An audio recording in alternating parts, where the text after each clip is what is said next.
যে নামাজ পড়বে সে অসুস্থ হবে না সহজে। আল্লাহ যেহেতু কল্যাণ বলেছেন, অসুস্থ হবে না সে সহজে। ডাক্তার দেবী শেঠি, ভারতের একজন বড় ডাক্তার। ডাক্তার দেবী শেঠির নাম শুনেছেন কিনা জানি না। ডাক্তার দেবী শেঠি ভারতের বড় একজন ডাক্তার, হিন্দু মানুষ। গোটা দুনিয়ার বিভিন্ন ধর্মের লোক তার কাছে চিকিৎসার জন্য চলে যায়। তিনি গোটা দুনিয়ার বহু ধর্মের মানুষের তিনি চিকিৎসা নিয়েছেন। তিনি একটি স্ট্যাটাসে লিখেছেন, বহু রোগীর আমি চিকিৎসা করেছি, আজ পর্যন্ত আমি লক্ষ্য করে দেখেছি যে সমস্ত মুসলমান 5 ওয়াক্ত নামাজ সেজদায় পড়ে নামাজ আদায় করে, তাদের ব্রেন এবং তাদের হার্ট সবচেয়ে বেশি ফ্রেশ থাকে। জোরে বলে সুবহানাল্লাহ। কেন ফ্রেশ থাকে? কেন স্ট্রোক সহজে করে না? যখন কোনো বান্দা নিয়মিত 5 ওয়াক্ত নামাজ পড়বে, রুকু করবে, সেজদা দেবে, যখন কোনো মানুষ সেজদার মধ্যে চলে যায়, মানুষের মাথার মধ্যে সূক্ষ্ম সূক্ষ্ম নার্ভ থাকে, সেই নার্ভগুলো মাঝে মাঝে জাম লেগে যায়, নিষ্ক্রিয় থেকে যায়। যখন বান্দা নিয়মিত সেজদার মধ্যে সেজদায় কাটায়, সেই নিষ্ক্রিয় নার্ভগুলো সেজদার মধ্যে দিয়ে সক্রিয় হয়ে যায়, সুস্থ হয়ে যায়। জোরে বলেন সুবহানাল্লাহ। আমার বন্ধুগণ, আজ থেকে 10 বছর আগে গ্রামের মধ্যে ঢুকলে পরে দাদিদের মুখ থেকে, মুরব্বীদের মুখ থেকে গুনগুন গুনগুন করে কোরআন তেলাওয়াতের আওয়াজ আমাদের কানে চলে আসতো। সে আওয়াজ কি এখন আছে নাকি? আসতে বলবেন না, আছে নাকি? এখন কিন্তু সে আওয়াজ আপনি আর খুঁজে পাবেন না। সারা রাত ধরে মেগা সিরিয়ালগুলো দেখে দেখে রাত 4টার দিকে শুয়ে পড়ে। আমি কি ভুল বলতেছি? আমি কি ভুল বলতেছি? আল্লাহ তাআলা বলেন, বান্দারে তুই আমার দিকে হেঁটে হেঁটে আসবি, আমি তোর দিকে দৌড়ে দৌড়ে যাব। তুই আমার দিকে 1 হাত আগাবি, আমি তোর দিকে 10 হাত আগাবো। আমার আল্লাহ তাআলা প্রত্যেকটা রাত এই যে প্রথম আকাশ, এই প্রথম আকাশে চলে আসেন। আল্লাহ তাআলা কি প্রথম আকাশে থাকেন নাকি? আমার আল্লাহ তাআলা হলো আরশ আজিমের সমাসীন। আরশ আজিমটা কত দূর! এই যে মহাশূন্যের কথাগুলো বললাম কিছুক্ষণ আগে, শুধু মহাশূন্যের কথা বলেছি। এরপরে আকাশ, এরপরে মহাশূন্যের পরে আকাশ, এরপরে মহাশূন্যের পরে আকাশ, এরপরে মহাশূন্যের পরে আকাশ। 7 আকাশের উপরে আল্লাহ তাআলা আরশ আজিম, আর রহমান আলাল আরশি ইস্তাওয়া। আমার আল্লাহ তাআলা আরশ আজিমের সমাসীন আছেন। সে আরশ আজিম থেকে প্রত্যেক রাত্রে শেষ রাতের দিকে আমার আল্লাহ ফিস সামাঈদ দুনিয়া, দুনিয়ার আকাশে চলে আসেন। এসে প্রশ্ন করেন, আলা মিন মুস্তাগফিরিন ফাগফির লাহ, কোন ক্ষমা প্রার্থী আছে আমার কাছে ক্ষমা চাবে, আমি তাকে ক্ষমা করে দেব। যে কোনো মুহূর্তে আমি আপনি চলে যাব, দুনিয়ার সব লস হয়ে যাক, কিন্তু আমার ইমানের কোনো লস করা যাবে না, জান্নাতটা মিস করা যাবে না। জান্নাতটা আমাকে অবশ্যই নিতে হবে। মুনাফিকের কাতারে যাওয়া যাবে না। মুনাফিক সব নামাজ পড়তে পারলেও কোন নামাজ পড়তে পারে না? ফজর নামাজ, এশার নামাজ আমরা কি সবাই পড়তে রাজি আছি নাকি? আবার যে ব্যক্তি ফজর এবং এশার নামাজ বা জামাতে পড়বে, আল্লাহ তাআলা গোটা রাত কিয়ামুল লাইলের সমান সব তার আমলনামায় দিয়ে দেন। আমার ভাইরা, নাম্বার 2 চরিত্র হলো মুনাফিকদের। আল্লাহ রাব্বুল আলামিন মুনাফিকদের ব্যাপারে বলেছেন, ইদা জাআকাল মুনাফিকুনা ক্বালু নাশহাদু ইন্নাকা রাসূলুল্লাহ ওয়াল্লাহু ইয়া'লামু ইন্নাকা লারাসূলুহু। এরপর আল্লাহ নিজে বলছেন, আমি আল্লাহ সাক্ষ্য দিচ্ছি। মুনাফিকরা কি হতে পারে? আল্লাহ তাআলা বলছেন, ওয়াল্লাহু ইয়াশহাদু ইন্নাল মুনাফিকিনা লাকাযিবুন। মুনাফিকরা অতিশয় মিথ্যাবাদী। মুনাফিকরা কি হয়? ইমানদার কি হয়? আমাদের মধ্যে, আমার দেশে মনে হয় সত্যবাদী লোক বেশি। হ্যাঁ, আমার দেশে মিথ্যা কথা বলার লোক বেশি না সত্য কথা বলার লোক বেশি? বলেন বলেন, সত্যবাদী না মিথ্যাবাদী? মিথ্যাবাদী, মনে মনে মিথ্যা কথা বলে। যখন বলা হয় ফোনে, ভাই আপনি কোথায় আছেন? আমি তো জাহান্নামের চৌরাস্তায়। আছে না? আসতে বলে, আছে না নাই? যদি আমি আপনাকে প্রশ্ন করি, এই পৃথিবীতে একজন মানুষ যার জীবনে কৌতুক করে একটা মিথ্যা কথা মুখ থেকে বের হয় নাই, তিনি কেউ নন। তিনি কে বলেন? মুহাম্মদ সাল্লাল্লাহু আলাইহি ওয়াসাল্লাম। সেই নবীর আমরা উম্মত, সেই নবী আমার আদর্শের প্রেরণা, আমরা তার উম্মত হয়ে কেমন করে মিথ্যা কথা বলি? তাহলে এখান থেকে আরেকটা পয়েন্ট বের হয়ে গেল, মুনাফিকরা যেটাই করে না কেন তাদের মুখ থেকে কখনো সত্য কথা বের হয় না। মুনাফিকদের মুখ থেকে মিথ্যা কথা বের হয়। যদি আমার ফজর নামাজ, এশার নামাজ যদি বাদ পড়ে যায়, মিথ্যা কথা যদি মুখ থেকে বের হয়ে যায় ঘন ঘন, এটা কিসের লক্ষণ বলেন? আসতে বলবেন না, কিসের লক্ষণ বলেন? মুনাফিকের লক্ষণ। এগুলো নিয়ে আসা যাবে না। আল্লাহ তাআলা এই জন্য বলছেন, বান্দারে আমি তোমাকে জান্নাতের জন্য আমি তোমাকে কিছু পরামর্শ দিচ্ছি। আল্লাহ রাব্বুল আলামিন সূরা মুনাফিকুনের শেষ আয়াতের দিকে বলছেন, শেষ 3 আয়াতে বলছেন, ইয়া আইয়ুহাল্লাযীনা আমানু লা তুলহিকুম আমওয়ালুকুম ওয়ালা আওলাদুকুম আন যিকরিল্লাহ ومن يفعل ذلك فأولئك هم الخاسرون। জোরে বলুন আল্লাহু আকবার। আল্লাহ তাআলা এই আয়াতে ঈমানদারকে ডাক দিয়ে বলছেন, ও বান্দা, সবার আগে আমার জিকিরটা তুমি করবা। আমার জিকির যেন কখনো বাদ না পড়ে। আল্লাহর জিকির থেকে বান্দা মাহরুম হতে পারে কোন সময়? যখন বান্দা সম্পদের প্রতি বেশি আসক্ত হয়ে পড়বে। আল্লাহ তাআলা যেন সম্পদের কথা বলছেন, সন্তানদের কথা বলছেন। আল্লাহ বলছেন, ঈমানদারেরা তোমাদের ধন সম্পদ, সন্তান সন্ততি যেন আমার জিকির থেকে তোমাদেরকে গাফিল না করে। আমার দেশে অবৈধ সম্পদের পাহাড় আছে না নাই? আসতে বলে, আছে না নাই? হাজার হাজার কোটি টাকার মালিক, আবার হাজার হাজার কোটি টাকা ব্যাংকে লোন।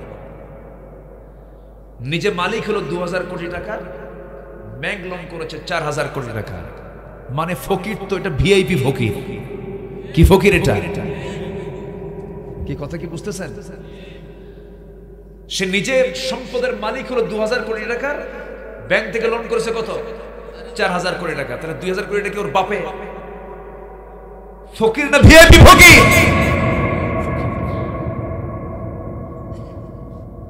লোন নেওয়ার সময় চিন্তা করে জীবনে আর দেব না। এইরকম করে দুর্নীতি করি, ওলট পালট করি, জনগণের টাকা মেরে খাওয়া মানুষ আমার দেশে মনে হয় খুঁজে পাওয়া যায় না। আসতে বলবেন না, আছে না নাই? আছে। আমার দেশে কোনো কিছুর সংকট নেই। কে বলেছে খাদ্যের সংকট? আমার দেশের মাটি সোনার চেয়েও খাঁটি। আমার দেশের মাটির সঙ্গে পৃথিবীর কোনো মাটি পারবে না। যে দেশে সমুদ্র আছে, নদী আছে, খাল আছে, বিল আছে, সমতল আছে, পাহাড় আছে, গ্যাস আছে, খনি আছে, কয়লা আছে, বিদ্যুৎ, তারপরে সব খনি আছে আমার দেশে। প্রাকৃতিক খনিজ সম্পদে ভরপুর আমার দেশটা। সুন্দরবন সহ সবকিছুর সমারোহ আমার দেশে আছে। কোনো কিছুর সংকট আমার দেশে নাই।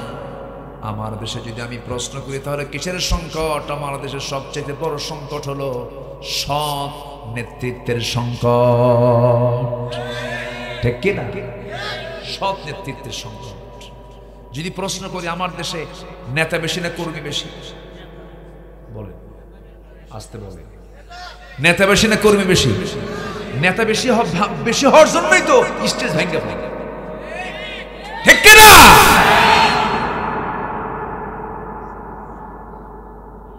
নেতা যদি কম হতো তাহলে মঞ্চে তত লোক আসতো না। আসতো? আসতো। ইমাম তো হতে হবে একজন, মুসল্লি হবে সব। নেতা যদি সবাই হয় মঞ্চ তো ভাঙবে। কেউ কি কয় আমি অমুক দলের কর্মী? কি কয়? লিডার। কি কয়? লিডার। আমার বন্ধুগণ, নেতৃত্বের সংকট সৃষ্টি হয়েছে আজকে গোটা দুনিয়া জুড়েই। অসৎ বাতিল নেতৃত্ব আজকে মাথা চাড়া দিয়ে উঠেছে। সবকিছুকে ছেড়ে দিতে হবে। আমাদের নেতৃত্বে একজনকে ধরতে হবে। আল্লাহ তাআলা নেতা সিলেকশন দিয়েছেন মুহাম্মদ সাল্লাল্লাহু। আসতে বলুন মুহাম্মদ সাল্লাল্লাহু। আমাদের রবকে আরো জোরে, আরো জোরে, আমাদের নেতাকে, আমাদের নেতাকে মুহাম্মদ সাল্লাল্লাহু আলাইহি ওয়াসাল্লাম, আমাদের রবকে, আমাদের নেতাকে, আমাদের সংবিধান কি? সংবিধান কি? আল্লাহ আমার রব, রাসূল আমার নেতা, কোরআন আমার সংবিধান। এই তিনটার মধ্যে যে ব্যক্তি ভাগ বসাতে আসবে, থাপ্পড় মেরে 32 দাঁত ভাঙবো আমরা, ঠিক কিনা? বাতিলদের নেতৃত্বে আঘাত আনতে হবে। এ পক্ষে আছেন কারা কারা? হাত উঁচু করে দেখান মুসলমান।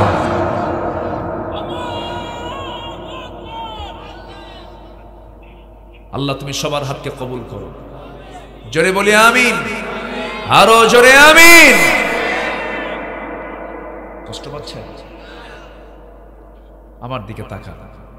তাহলে আল্লাহর জিকিরে আমাদের বাধার কারণ হতে পারে আল্লাহ তাআলার পরামর্শ। সূরা মুনাফিকুনে আমার জিকির করতে নিয়ে যেন তোমাদের এই বাধাটা না আসে, তোমাদের সম্পদ এবং তোমাদের সন্তান আমার জিকির থেকে যেন তোমাদেরকে গাফিল না করে। কার কথা? আসতে বলবেন না, কার কথা? আল্লাহর কথা। আমার ভাইয়েরা, আমি তো ওই লোকটাকে চরম বোকা মনে করি, আপনি কি মনে করবেন জানি না। সারা জীবন সুদের কারবার করলো, ঘুষের কারবার করলো, লুটপাট করলো, রাস্তার টাকা মেরে খায়া কোটি কোটি টাকাগুলো নিজের সন্তানের জন্য রেখে গেল। কিন্তু সে তো নিজ শূন্য হাতে কবরে চলে গেল। সমস্ত গুনার আমলনামা নিজের কাঁধে বহন করে সন্তানকে সম্পদ গড়ায় দিয়ে গেল। এই লোকটিকে চালাক না বোকা? চালাক না বোকা?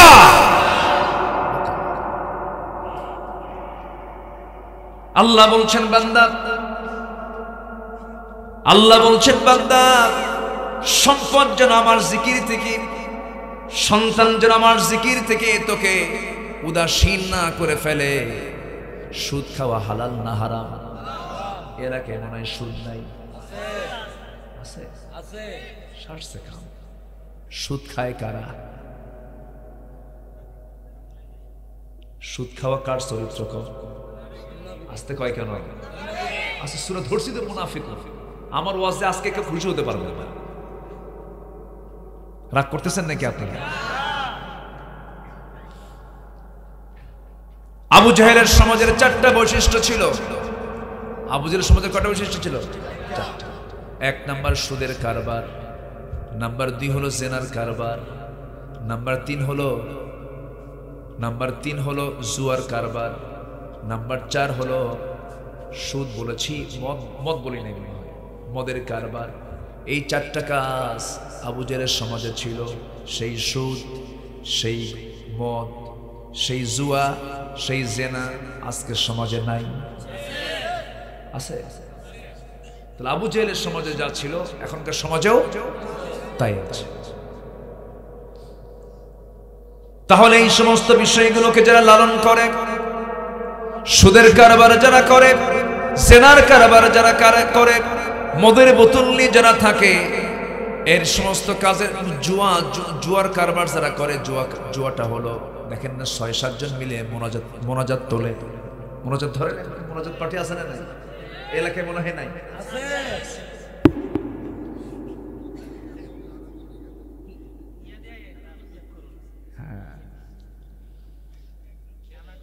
এই যে আবু জাহেলের সমাজে যা ছিল আজকের সমাজেও তাই আছে। এই সমস্ত কাজের সঙ্গে যারা জড়িত থাকে তারা কি মুসলিম না মুনাফিক? মুসলিম না মুনাফিক? মুনাফিক। এখন এই সমস্ত কাজগুলোকে বন্ধ করার জন্য আমার আপনার শুধু ওয়াজ মাহফিল করলেই হবে না। এগুলোকে বন্ধ করার জন্য সমষ্টিগতভাবে মুজাহাদা, প্রচেষ্টা করার দরকার আছে না নাই? ওয়াজ মাহফিল করে এগুলো বন্ধ হবে না, শুধু মুখের ওয়াজ করে বন্ধ হবে না। নবীজি 13 বছর মক্কায় দাওয়াত দিয়া ওই মক্কার পত্তলিকদের মূর্তি পূজা বন্ধ করতে পারেন নাই। দাওয়াত দিয়েছেন, সেই জায়গায় তিনি মার খেয়েছেন, দাওয়াতি কাজ করেছেন, মার খেয়েছেন। কিন্তু মদিনার 13 বছর রাসূল মদিনা মক্কায় মার খেলেন, কিন্তু মদিনায় এসে রাসূল কি মার খেয়েছেন না মার দিয়েছেন? মার দিয়েছেন। শুধু মার খাওয়া সুন্নাত না, প্রয়োজনে মার দেওয়া সুন্নাত, ঠিক কি না? রাসূল মার খেয়েছেন, মার দিয়েছেন। আমার বন্ধুগণ, তাহলে এই দুনিয়ার মায়া মরিচিকায় পড়ে যে সমস্ত লোকগুলো এই সমস্ত অন্যায়, এই সমস্ত জুলুমের কাজে সাথে যারা জড়িত আছে, আল্লাহ তাআলা তাদেরকে পরোক্ষভাবে তাদেরকে মুনাফিক বলে চিহ্নিত করেছেন। এই কাজটা আমরা করব না। যত কিছু হোক না কেন আমরা সব বাদ দেব, কিন্তু আল্লাহর জিকিরকে বাদ দেওয়া যাবে না। আন যিকরিল্লাহ, আল্লাহর জিকির থেকে তোমরা কখনো গাফেল হবে না। আল্লাহর জিকিরটা তোমরা সর্বক্ষণ রাখার চেষ্টা করো। জিকির মানে কি? জিকির মানে শুধু আল্লাহ আল্লাহ করে, এটার নাম কিন্তু জিকির নয়। জিকির মানে হলো পৃথিবীর সমস্ত কাজকর্মের ভিতরে কার হুকুমকে মেনে চলা। আসতে বলবেন না, কার হুকুমকে মেনে চলা। আল্লাহ বলছেন, وَمَن يَفْعَلْ ذَلِكَ فَأُولَئِكَ هُمُ الْخَاسِرُونَ। এমন কাজ যারা করবে তারাই হবে ক্ষতিগ্রস্ত, মহাক্ষতির মধ্যে তারা চলে যাবে। আল্লাহ তাআলা এবার বান্দাকে বলছেন, বান্দা শোনো, অতএব তুমি কি করবে? আল্লাহ এবার পরামর্শ দিয়ে দুইটা আয়াতে দুই রকম কথা বলেছেন। একটা আয়াতে বান্দাকে আল্লাহর পথে খরচ করার জন্য বলেছেন, আর একটা আয়াতে মৃত্যুর কথা স্মরণ করে দিয়েছেন। আল্লাহ বলছেন, ওয়ানফিকু মিম্মা রাযাকনাকুম মিন ক্বাবলি আন ইয়াতিয়া আহাদাকুমুল মাউতু ফায়াকুলা রাব্বি লাউলা আখারতানি ইলা আজালিন করিব ফাআসাদ্দাক ওয়া আকুম মিনাস সালিহিন। আল্লাহু আকবার। আল্লাহ বলছেন, বান্দারে আমি তোমাকে যে রিজিক দিয়েছি সেই রিজিক থেকে কিছু অংশ আমার পথে তুমি খরচ করো। মৃত্যু আসার আগে, মরণ তো যখন সময় তোমার চলে আসতে পারে। এই যে বসে আছি, গ্যারান্টি আছে নাকি? আসতে বলবেন না, গ্যারান্টি আছে নাকি? বন্ধু বন্ধু চা খায়, চা খেতে খেতেই প্রথম চুমুকটা দিয়ে দ্বিতীয় চুমুক আর মুখে নিতে পারে না, ডেড বডি হয়ে সেখানে দুনিয়া থেকে বিদায় নিয়ে নেয়। একই কলিগ ক্লাসে বসে ক্লাস নিচ্ছে, সঙ্গে সঙ্গে একজন বসে আছে, আরেকজন ডেড বডি হয়ে দুনিয়া থেকে বিদায় নিচ্ছে। এমনকি এমন দৃশ্য আমরা দেখেছি, পাইলট বিমান চালাচ্ছে, পাইলট বিমান চালাতে বিমানের সিটি হার্ট স্ট্রোক করে দুনিয়া থেকে বিদায় নিয়ে নিচ্ছে। একটা ড্রাইভার গাড়ি চালাচ্ছে, ওই অবস্থায় দুনিয়া থেকে বিদায় নিয়ে নিচ্ছে। এই তো দুনিয়ায় আমি যে কোনো মুহূর্তে দুনিয়া থেকে বিদায় নিয়ে নেব। আল্লাহ বলছেন, বান্দা মৃত্যুর পূর্বে তুমি আমার পথে কিছু খরচ করো, আমার পথে তুমি কিছু খরচ করে যাও। তাছাড়া তুমি পরে যা আফসোস করে বলবে, আল্লাহ আমি যদি এরকম সুযোগটা পেতাম আমি তোমার পথে খরচটা করতাম, কিন্তু সেই সুযোগ আসতে বলবেন না, আসবে নাকি? আসবে না, কারণ সেই সুযোগটা আল্লাহ তাআলা আমাকে আপনাকে আর দিবেন না। এই দুনিয়াতে এসেছি, একবারই এসেছি, আর দুনিয়াতে আসার কোনো সুযোগ নাই। আল্লাহর কাছে আমরা ফিরে যাব। আল্লাহ তাআলা এই জন্য বলছেন, বান্দা আমার পথে তুমি কিছু খরচ করে আমাকে খুশি করার চেষ্টা করো, সৎ পন্থা অবলম্বন করার চেষ্টা করো। মুনাফিকের কোনো চরিত্র নিয়ে আসো না, নামাজকে কাজা করো না, মিথ্যা কথা বলো না, সুদের ধারে পাশে যেও না, জেনার কারবার করো না, মদের বোতল ধরো না, জেনার কারবারে যেও না। এই সমস্ত কাজগুলো যারা করবে তাদের মধ্যে মুনাফিকের সিমটমটা প্রকাশ পেয়ে গেল। মুনাফিকরা জাহান্নাম শুধু যাবে না, মুনাফিকদের অবস্থান হবে জাহান্নামের সবচেয়ে নিচে, জাহান্নামের সবচাইতে নিচে। আয়াত আছে, আল্লাহ রাব্বুল আলামিন বলেছেন, ইন্নাল মুনাফিকিনা ফিদ দারকিল আসফালি মিনান নার ওয়া লা তাজিদ লাহুম নাসীরা। মুনাফিকরা জাহান্নামের সবচেয়ে নিচে অবস্থান করবে, জাহান্নামের ভিত্তি করবেন আল্লাহ তাআলা মুনাফিকদের। কারণ মুনাফিক কাফেরের চেয়ে জঘন্য, মুনাফিক মুশরিকের চেয়ে জঘন্য। কারণ মুনাফিক ইসলামের সবচেয়ে বেশি ক্ষতি করে, যা কাফেরদের দ্বারা এত ক্ষতি হয় না। ঠিক কি না? আমার বন্ধুগণ, এরপর আল্লাহ তাআলা বলছেন, বান্দা শোনো, আমি তোমাকে এবার আরেকটা পরামর্শ দিচ্ছি।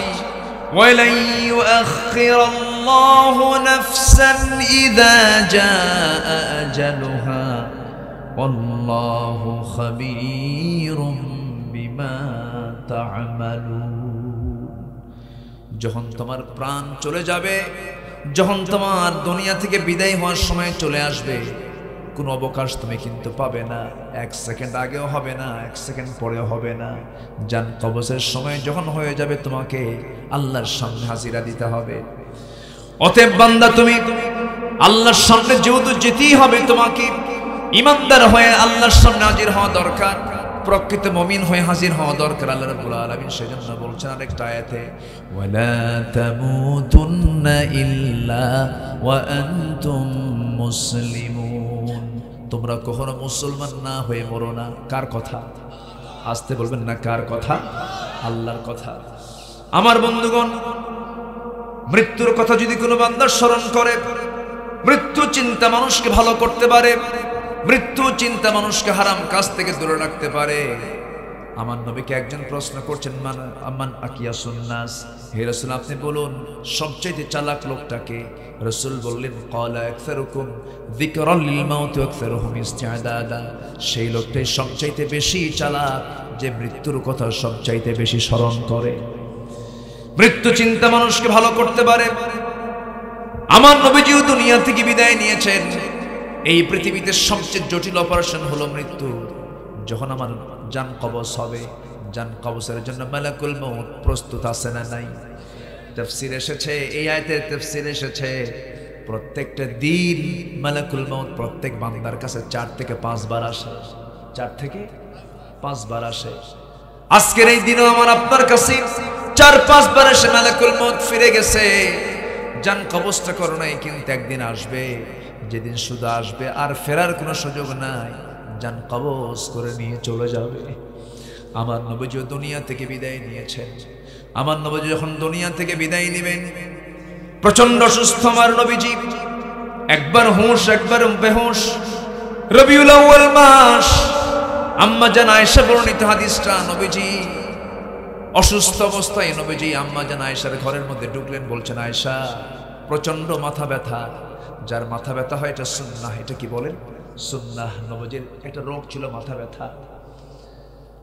আমার নবীজি দুনিয়া থেকে বিদায় নেবেন, আজানের কণ্ঠ আমার নবীর কানে চলে আসলো। আজানের আওয়াজ যখন কানে চলে আসলো, রাসূল বলছেন আয়েশা নামাজ তো পড়া দরকার।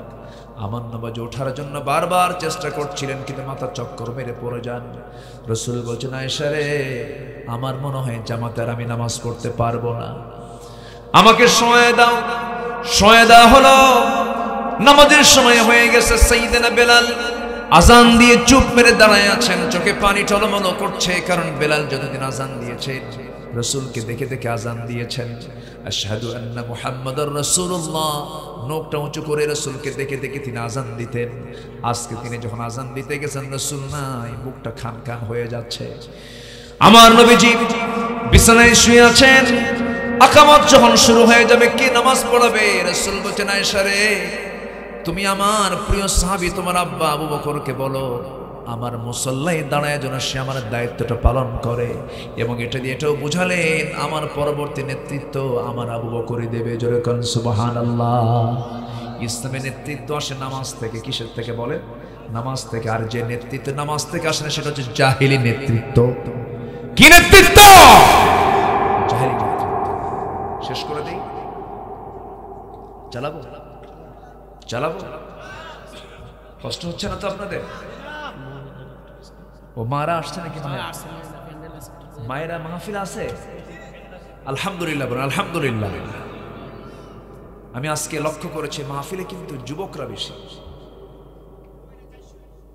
তাই আলহামদুলিল্লাহ। আল্লাহ তুমি মাদেরকে কবুল করো। জোরে বলি আমিন, আরো জোরে আমিন। আমার দিকে তাকান। কষ্ট পাচ্ছেন নাকি আপনারা? আমার নবীজি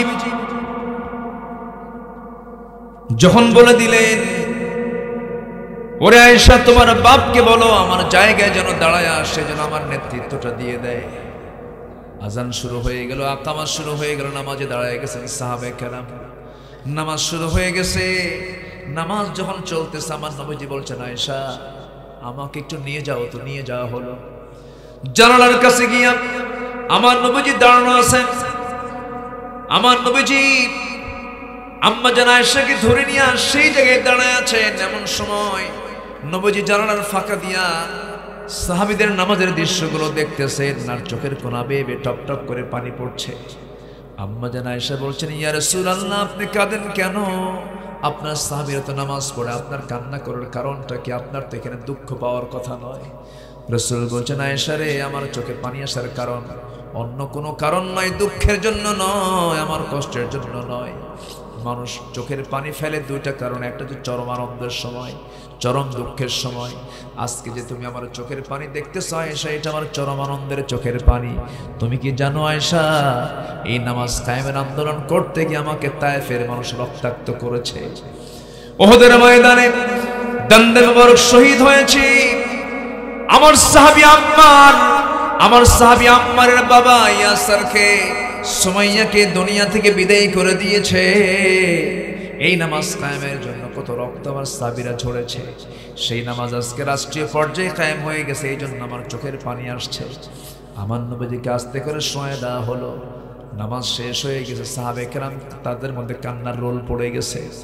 রাসূল তো বাঁচবেন না, রাসূল তো দুনিয়া থেকে বিদায় নিয়ে নেবেন। আমার নবীজি আম্মা জান আয়েশাকে সামনে দাঁড় করায় বলছেন, আয়েশা রে, আমি মনে হয় দুনিয়া থেকে বিদায় হয়ে যাব। দেখো তো একটা মেসওয়াক দেওয়া যায় নাকি। একটা মেসওয়াক সংগ্রহ করার জন্য আম্মা জান আয়েশা উঠতে পারলেন না, তার ভাইকে ডাক দিয়ে একটা মেসওয়াক সংগ্রহ করালেন।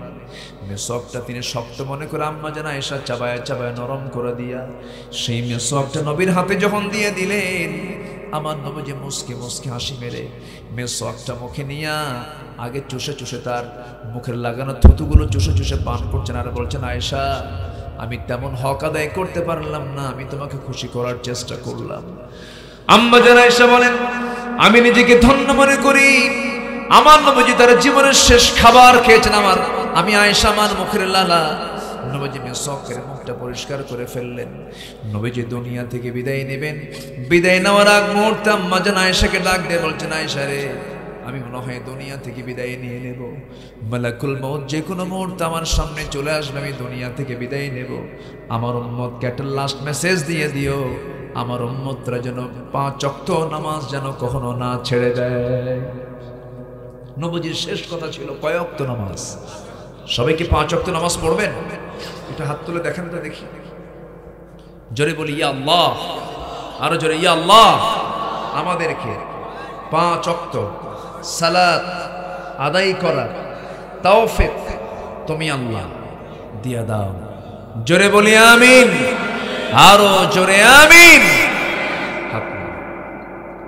নামাজ আমরা কেউ ছাড়বো না, এমন সিদ্ধান্ত কি নেওয়া যায়? আর যুবকদেরকে আমি বলবো, যুবকরা, তোমরা 3টা আমল করো। 3টা আমল যুবকদের জন্য আমি 3টা আমল শিখিয়ে দিয়ে যাচ্ছি। বলবো নাম্বার 1, তাড়াতাড়ি বিয়ে করবে। রাগ করছো মনে হয়? হ্যাঁ, তাড়াতাড়ি বিয়ে করতে হবে। রাগ করছো তোমরা? না মনে মনে বেজার, না মনে মনে চিন্তা করতে, হুজুর বিয়ে তো করতে বলেন, বাপ তো রাজি নেই। হ্যাঁ, এই তো কেবল টের পাইছে। ঠিক, ওরে বাপরে বাপ।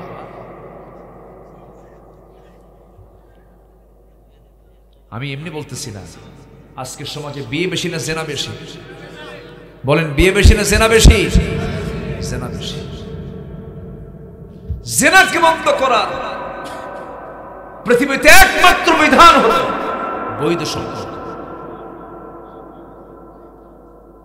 আজকে যুবকরা বিয়ে করতে চায় না, আছে কিন্তু তোমার চরিত্রকে সুন্দর করার জন্য বিয়ের দরকার আছে না নেই বলেন তো? আচ্ছা, রাসূল যে সমাজ গড়েছিলেন সেই সমাজে বিয়েটা সহজ ছিল, জেনাটা কঠিন। মানে কি? কোরআনের সংবিধান হলো, কোরআনের আইন হলো, বিবাহিত কোন পুরুষ যদি জেনা করে কি করতে হবে? কতল করে। এত বড় অপরাধ আজকে আমাদের সমাজে আছে না নাই? আসতে বলবেন না, আছে না নাই? আমার নবীজি তার মেয়েকে বিয়ে দিবে, ফাতিমাকে বিয়ে দিবে।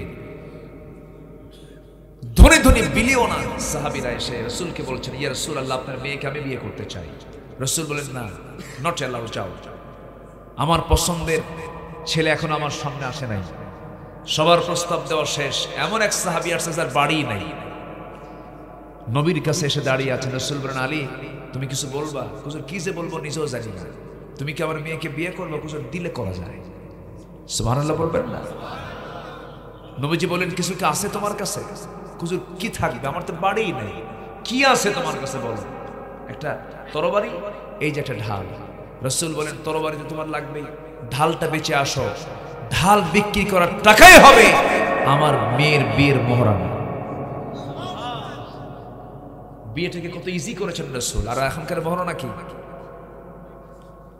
25,03,320 টাকা মোহরানা ধার্য করিয়া, তোর মধ্যে নাকফুল বাবদ 320 টাকা পরিশোধ করিয়া, বাকি টাকা ফাঁকি দিয়া। আছে না নাই? নবজি তার মেয়েকে বিয়ে দিচ্ছেন, ঢাল বিক্রি করতে গেছেন বাজারে। সামনে সকালবেলা আমার নবজির বড় জামাই ওসমান বলছেন, আলী তুমি ঢাল নিয়ে আসছো বাজারে, কি ব্যাপার? আমার তো বিয়ে ঠিক হয়েছে। কার সাথে? নবজির ছোট্ট মেয়ে আর আপনার শালী। সুবহানাল্লাহ বলবেন না? রাসূল ওসমান জিন নরেন বলেন, তাই? খুব খুশি হলেন, বললেন ঠিক আছে ঢালটা আমাকে দাও, আমি কিনে নেব। টাকা দিয়ে ঢালটা নিয়ে নিলেন। কিছুদূর যেতে পিছন থেকে বলছেন, আলী তুমি তোমার কিছুক্ষণের মধ্যে ভাইরা হয়ে যাচ্ছ, তোমাকে তো কিছু দিতেই হবে। ঢালটা আমি তোমাকে উপহার স্বরূপ দিয়ে দিলাম। ঢাল নিয়ে নবীর সামনে দাঁড়ানো মাত্র রাসূল বলেন, ওসমান, আলী তোমার মনে হয় ঢালটা বিক্রি হয়নি। হুজুর বিক্রি তো হয়ে গেছে। কে নিয়েছে? ওসমান নিয়েছে। ঢাল তোমার হাতে কেন? হুজুর ওসমান আবার আমাকে গিফট করছে। লোক আর খুঁজে পাওয়া নাই, তুমি আমার বড় জামাইয়ের কাছে বিক্রি করতে গেছো, আমি থেকে বললামই না কিছু। নবীজি বললেন, আজকেই তোমার বিয়ে হয়ে যাবে বিশ্বের সেরা মানুষের, সেরা মানুষের আবার সেরা কন্যা, জান্নাতের সমস্ত রমণীর সর্দারিনী খাতুনে জান্নাত ফাতিমার বিয়ে হচ্ছে। তার বিয়ের বর্ণনা হলো ঢাল বেচা টাকা। আল্লাহু আকবার বলবেন। রাসূল বিয়ে দিলেন। নবজি বিয়ে দেওয়ার সঙ্গে সঙ্গে একটা মেয়ের যখন বিয়ে হয়ে যায় তখন তার শ্রেষ্ঠ বাড়ি হয় বাবার বাড়ি না স্বামীর বাড়ি? এটা কি অনেক মেয়ে, সব মেয়েরা কি এটা মনে করে নাকি? আমার নবীজি মেয়েকে বিয়ে দিয়ে বলেন, মা শোনো, তুমি আজকের থেকে চলে যাচ্ছ তোমার স্বামীর ঘরে। মৃত্যুর দিন পর্যন্ত আমি তোমাকে একটা কথা বলে দিচ্ছি, স্বামীর বিরুদ্ধে যেন একটা নালিশও যেন আমার কানে কখনো না আসে। নবজি তার মেয়েকে বিয়ে দিলেন, এই সমস্ত কথাগুলো বলে দিলেন। আর আজকের সমাজের কিছু মেয়ের বাপ আছে, মেয়েকে পাঠায় দিয়ে বলে, যা স্বামীর ঘরে যা, যদি কিছু বলে আমার শুধু ফোন দিবি, খাইয়া ফেলাম। ত্রাসগিরি করে শান্তি হয়? শান্তি হয় না। আমার নবীজি মেয়েকে বিয়ে দেওয়ার সময় একটা পান করার জন্য গ্লাস, পানি রাখার জন্য মশক, চামড়ার একটা তোষক, আটা পেশার জন্য একটা পিসদানি, এই কয়েকটা জিনিস দিয়ে বললেন, মা যাও তোমার স্বামীর ঘরে চলে যাও। আমার নবীজির মেয়েটাকে পাঠায় দেওয়া হলো। ভাড়া একটা বাড়িতে করেছে, সেখানে তিনি থাকলেন। আমার নবীজি মেয়েকে বিয়ে দিয়েছেন ঠিক, কিন্তু 3 দিন পার হতে দেন নাই। 3টা দিন অন্তত একবার করে রাসূল তার মেয়ে ফাতিমাকে দেখে আসতেন। আমার ভাইয়েরা, সেই নবীজির মেয়ে ফাতিমা সংসার জীবন চালাচ্ছিলেন। 2টা সন্তান হয়ে গেছে, এমন কষ্ট করে জীবনটা চালাতেন। হাদিসে সহিহ হাদিসের বর্ণনা, তিনি আটা দিয়ে পিসদানি দিয়ে আটা পিষতে পিষতে তার হাতে ঘা হয়ে গেছে। কূপ থেকে পানি তুলতে তুলতে কোমরে তার দাগ পড়ে গেছে। ঘর ঝাড়ু দিতে দিতে কাপড় চোপড় ময়লা হয়ে যায়, সারতে পারেন না, কাভার করতে পারেন না। আমার নবীজির এই কলিজার টুকরা মেয়ে ফাতিমা একদিন আব্বার সামনে এসে বলছেন, আব্বা জান, আমি আপনার মেয়ে, আপনি আমার বাবা, আমার 2টা কলিজার টুকরা সন্তান, আপনার নাতি হাসান হুসাইন। আমার পরিবারের কাজ আমি একা করতে গিয়ে হিমশিম খেয়ে যে আমার কষ্ট হয়। আব্বা আপনি তো রাষ্ট্রপ্রধান, দেখুন তো আমার জন্য কিছু করা যায় নাকি?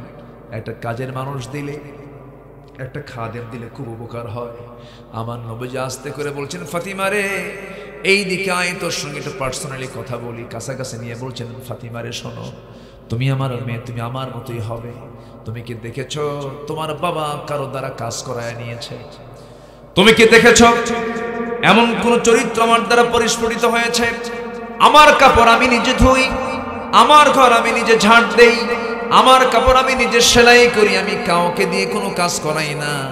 আমার মেয়ে ফাতিমা, দুনিয়ার এই ক্ষণিক জীবনের জন্য কোনো খাদেমের প্রয়োজন নাই, একা একাই সমস্ত কাজগুলো করো। আমি তোমাকে একটা আমল শিখিয়ে দেব।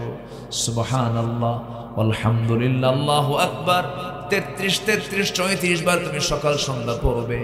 আমার আল্লাহ তোমার সমস্ত কাজের মধ্যে বরকত দিয়ে দিবেন। জোরে কোন সুবহানাল্লাহ।